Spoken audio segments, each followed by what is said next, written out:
एक नए टॉपिक की तरफ में देखते हैं। इसमें resultant of a concurrent coplanar forces, ठीक है, resultant of concurrent coplanar force, ठीक है।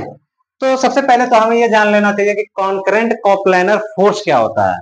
कॉन्करेंट कोप्लानर फोर्स जो होता है वो होता है कि those forces which act in the same plane, ठीक है, वह ऐसे फोर्स जो किसी एक सेम प्लेन पे ही क्या करें, मीट करे या वर्क करे या एक्ट हो या लगे हो, ठीक है। Those forces which act in the same plane and they are intersect are meet, ठीक है, दे आर इंटरसेक्ट और meet at a point is called concurrent coplanar force, ठीक है। क्या है concurrent coplanar force? Are those forces which act in the same plane, एक ही plane पे लाई कर रहा है, ठीक है, और कह रहा है कि and they are intersect are meet at a common point, किसी एक ही कॉमन पॉइंट पे या तो वो इंटरसेक्ट करे या तो मीट करे, उसी को हम लोग क्या कहते हैं, कॉन्करेंट कोप्लानर फोर्स। तो कॉन्करेंट कोप्लानर फोर्स को, फोर्स के रिजल्टेंट को फाइंड करने का दो मेथड्स है। कौन कौन सा? पहला मेथड्स है when two forces at a point, when first है कि when two forces act at a point, ठीक है। तो when two forces act a point, तो इसमें मैंने आप लोगों को पहले ही बता दिया था कि लॉ ऑफ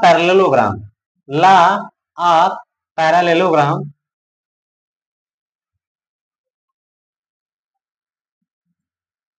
इसकी सहायता से हम जब दो फोर्स दिया हो किसी एक ही पॉइंट पे एक्ट हो या वर्क कर रहे हो, तो वहां पे हम लॉ ऑफ पैरेललोग्राम का उपयोग करके रिजल्टेंट और डायरेक्शन हम फाइंड कर सकते हैं। तो R square equal to P square plus Q square plus 2pq cos alpha and theta equal to हमारा क्या हो जाएगा, थीटा इक्वल टू हो जाता है q sine alpha upon p plus Q cos alpha.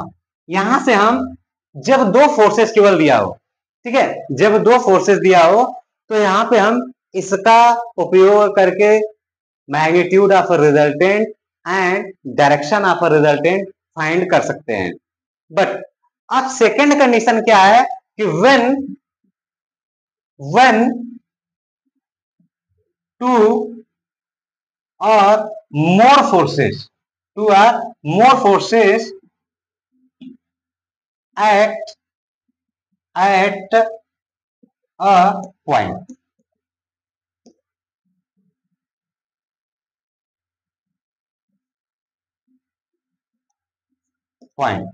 then अब यहां पे क्या करेंगे, तो हमें पहले वाले फोर्स को तो हमें नहीं देखना है क्योंकि ये चीजें मैंने पहले बता चुका हूं।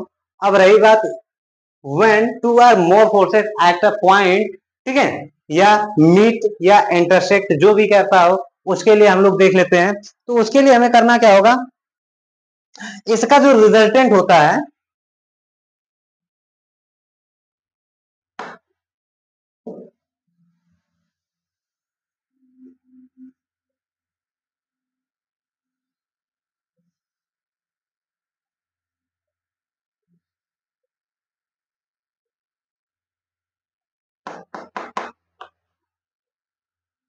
इसके लिए जो रिजल्टेंट होता है R equal to under root summation of horizontal force का square plus summation of vertical force का स्क्वायर, इससे रिजल्टेंट हमारा फाइंड हो जाएगा। और थीटा इक्वल टू के लिए, थीटा डायरेक्शन फाइंड करने के लिए tan inverse summation of vertical force upon summation of horizontal force, then यहां से हमारा डायरेक्शन फाइंड हो जाएगा। ठीक है, तो अब यहां पर हम थोड़ा सा, जब दो या दो से अधिक फोर्स दिया हो उसके लिए भी थोड़ा सा हम देखते हैं। हालांकि फार्मूले सेम है, फार्मूले में कोई परिवर्तन नहीं होगा, बट यहां पे थोड़ा सा परिवर्तन एक चीज का होगा, उसको हम लोग देख लेते हैं। एक फोर्स सिस्टम दिया हुआ है, ये हमारा एक्स एक्स एक्सिस है और ये हमारा वाई वाई एक्सिस है। ठीक है, एक फोर्स हमारा दिया हुआ है F1 और ये हमारा थीटा 1 पे वर्क कर रहा है। एक फोर्स दिया है F2, F2 ये हमारा थीटा 2 एंगल पे बना हुआ है। ठीक है, एक हमारा बन रहा है F3, ये हमारा थीटा 3 एंगल पे बन रहा है, और एक हमारा है F4, ये हमारा थीटा 4 एंगल पे बन रहा है। ठीक है, ये बना हुआ है। अब इसके लिए देखिए, पिछली क्लास में हमने बताया था कि यहां से ये एक्सिस है, इस एक्सिस से जो भी एंगल बन रहा था, जैसे इस फोर्स का, इस फोर्स का, ये फोर्स का और ये फोर्स का, इन सबके एंगल, इसका मान लीजिए थीटा 1 बन रहा था, इसका थीटा 2 बन रहा था, इसका थीटा 3 बन रहा था और इसका थीटा 4 बन रहा था। क्लियर, मैंने ऐसे ही कुछ बताया था पिछली पिछली क्लास में। बट अब यहाँ पे जो देखना है, दोनों के लिए रिजल्टेंट की वैल्यू तो सेम है, रिजल्टेंट का जो हमें फार्मूला मिला है वो सेम है, और डायरेक्शन ऑफ रिजल्टेंट निकालने का भी फार्मूला सेम है, उसमें कोई परिवर्तन नहीं है।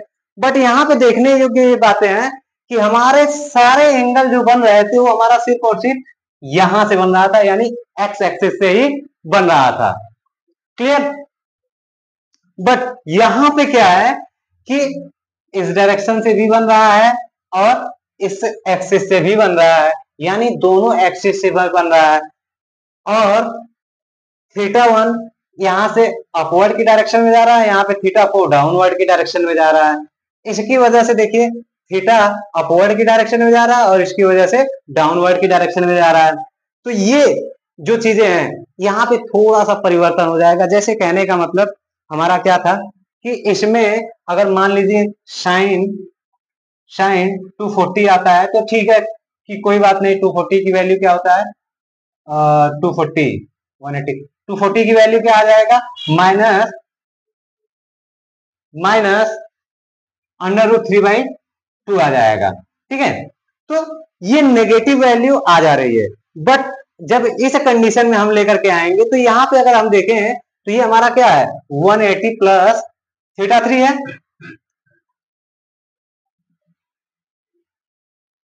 यहाँ पर हम अगर देखें तो अगर इस कंडीशन में साइन 240 की वैल्यू क्या आता है, -√3/2, सेम कंडीशन यहाँ पे भी हो जाएगा। बट यहाँ पर एंगल जो होता है वो यहां से लिया जाता है, और यहाँ पे जो एंगल लिया जाता है वो इस एक्सिस से लिया जाएगा और इस इधर के लिए लिया जाएगा, और इसका जो कंपोनेंट ड्राइव होगा वो कुछ इस तरीके से होगा, और कंपोनेंट इस फोर्स का कंपोनेंट इस डायरेक्शन में अप्लाई होगा। अब यहीं से आप लोगों की जो शुरुआत होती है वो ये होता है कि forward direction is a positive and backward direction is a negative. Clear, then जब ये बात बैकवर्ड डायरेक्शन की आ गई कि नेगेटिव होगा, तो जाहिर सी बात है ये आना तय है। ठीक है, तो ये थोड़ा सा डिफरेंस है, बट इसको हम लोग देखते हैं। ठीक है, तो अगर अगर हम इसे कंपोनेंट में डिवाइड करें तो ये हमारा कुछ इस तरीके से कंपोनेंट में डिवाइड होंगे। ये हमारा हो जाएगा F1 cos थीटा 1, और ये हो जाएगा F1 sin थीटा 1, और ये हमारा हो जाएगा F2 sin थीटा 2, और ये हो जाएगा F2 cos थीटा 2। अगेन ये हमारा हो जाएगा F3 sin theta 3 and F3 cos theta, ये हमारा cos होगा। कॉस होगा, और ये हमारा क्या हो जाएगा, साइन हो जाएगा, साइन थीटा 3। उसी प्रकार से ये हमारा हो जाएगा F4 साइन थीटा 4, और ये हो जाएगा F4 कॉस थीटा 4, ये हमारा आ जाएगा। क्लियर? यहां से हम बहुत ही आसान तरीके से सॉल्व कर लेंगे। अब यहाँ पे हमें जब हॉरिजॉन्टल फोर्स को फाइंड करना होगा, समेशन ऑफ हॉरिजॉन्टल फोर्स को फाइंड करना होगा, तो यहाँ पे हम क्या करेंगे कि forward direction is a positive and backward direction is a negative. ठीक है, तो ये नोटेशन लेके चलेंगे यहाँ से, तब हम हॉरिजॉन्टल फोर्स फाइंड करेंगे। फिर again summation of vertical force find करेंगे, तो ये हो जाएगा upward direction is a positive and downward direction is a negative. ठीक है, तो ये फाइंड करेंगे। इसके बाद हमारा रिजल्टेंट हमारा क्या है, R equal to under root summation of horizontal force का square plus summation of vertical force का स्क्वायर, और थीटा इक्वल टू हमारा सेम फार्मूला रहेगा tan इनवर्स ब्रैकेट में summation of vertical upon summation of horizontal का whole square. Clear? ठीक है, यही चीज है, जब दो या दो से अधिक फोर्सेस किसी एक पॉइंट पे, कॉमन पॉइंट पे मीट करे या इंटरसेक्ट करे, ठीक है, then apply resultant is this and direction is apply this. ठीक है, चलिए इसी पे आधारित हम लोग कुछ क्वेश्चन देख लेते हैं। तो देखिए एक क्वेश्चन हमारा ये दिया हुआ है, ये हमारा एक्स एक्स एक्सिस है और ये हमारा वाई वाई एक्सिस है। ठीक है, तो इस पे अगर हम लोग ध्यान से देखें तो 10 डिग्री का 10 डिग्री पे एक हमारा न्यूटन एक फोर्स हमारा लग रहा है 104 न्यूटन का। फिर इसके बाद वो हमारा एक्स एक्सिस से जो भी है एंगल बना रहा है। फिर इसके बाद वाई एक्सिस से 24 डिग्री के एंगल पे 156 न्यूटन का एक लोड लगा हुआ है। फिर इसके बाद इस एक्स एक्सिस से डाउनवर्ड साइड में 252 न्यूटन का एक लोड लगा हुआ है 3 डिग्री के एंगल पे। फिर इसके बाद वाई एक्सिस से बैकवर्ड साइड में हमारा 9 डिग्री के एंगल पे 228 न्यूटन का एक फोर्स लगा हुआ है। तो इसका हम लोगों को रिजल्टेंट और थीटा फाइंड करना है। क्लियर? तो यहाँ पे सबसे पहले हम क्या करेंगे, सारे फोर्सेस को रिजॉल्व कर लेंगे। जब रिजॉल्व करेंगे तो ये हमारा हो जाएगा 104 कॉस 10 डिग्री, और ये हो जाएगा 104 साइन 10 डिग्री। ठीक है, अब जब इसे रिजॉल्व करेंगे तो ये हमारा कुछ इस तरीके से बनेगा। ये फोर्स हमारा हो जाएगा, कितना, 156 कॉस 24 डिग्री। ठीक है, और ये हमारा हो जाएगा 156 साइन 24 डिग्री। ठीक है, अगेन अब इस फोर्स को अगर हम रिजॉल्व करें तो ये कुछ इस तरीके से बनेगा। ठीक है, तो इसका हमें कितना बनेगा, ये हमारा कितना बनेगा, 252 कॉस 3 डिग्री। फिर इसके बाद ये बनेगा हमारा 252 साइन 3 डिग्री। फिर इसके बाद अगर हम इस फोर्स को रिजॉल्व करें तो ये हमारा कुछ इस तरीके से कंपोनेंट बनेगा, कितना, 228 साइन 9 डिग्री। फिर इसके बाद ये बनेगा हमारा 228 कॉस 9 डिग्री। क्लियर? अब सारे कंपोनेंट हमने फाइंड कर लिया। अब हमें करना क्या है, direct summation of horizontal force find कर लीजिए कि टोटल फोर्स हॉरिजॉन्टल कितना आ रहा है। तो ये जब फाइंड करेंगे तो यहाँ पे हम क्या करेंगे, forward direction is a positive and backward direction is a negative लेके चलेंगे। तो ये हमारा हो जाएगा 104 कॉस 10 डिग्री। फिर इसके बाद ये फॉरवर्ड था, ये बैकवर्ड आ गया, माइनस 156 साइन 24 डिग्री। फिर इसके बाद इस पे आएंगे तो ये हमारा आ जाएगा, ये भी हमारा नेगेटिव आ जाएगा, कितना, 252 साइन 252 कॉस cos 3 डिग्री।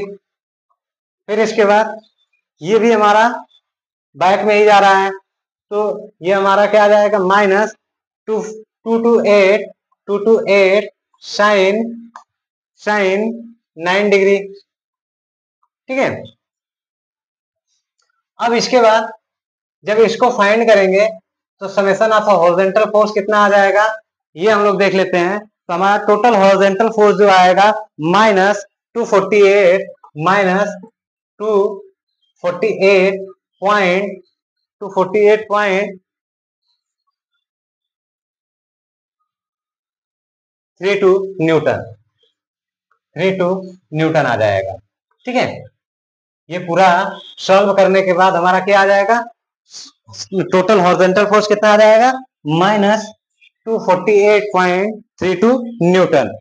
अब इसके बाद वर्टिकल फोर्स फाइंड कर लेते हैं। Summation of vertical force upward direction is a positive and backward direction is a negative equals to 0। ठीक है, तो ये हो गया हमारा। तो वर्टिकल फोर्स कौन कौन से हैं देख लेते हैं। 104 साइन 10 डिग्री।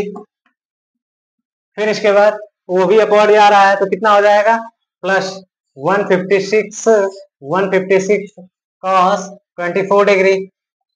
फिर इसके बाद ये फोर्स डाउनवर्ड आ रहा है और ये भी फोर्स हमारा डाउनवर्ड आ रहा है, तो नेगेटिव हो जाएंगे दोनों, तो कितना हो जाएगा 252 साइन 3 डिग्री।